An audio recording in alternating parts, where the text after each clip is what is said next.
దేవుడు ప్రతి విషయంలో నీ మీద ప్రేమ చూపుతూనే ఉంటాడు. మనం అనుకుంటాం ప్రేమించిన వ్యక్తి నన్ను వదిలి వెళ్ళిపోడు అని. కానీ ప్రాణం మీదకు వస్తే ఎవరైనా సరే మన చేయి వదిలేస్తారు.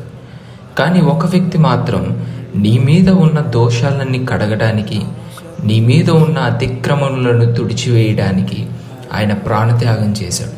ఎందుకో తెలుసా? నిన్ను కోల్పోకూడదని.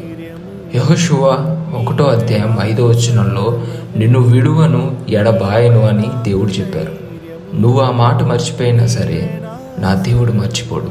ఎందుకంటే ఆయన విడువని దేవుడు. నిన్ను నే విడువను ఎడబాయను అని సెలవిచ్చినదే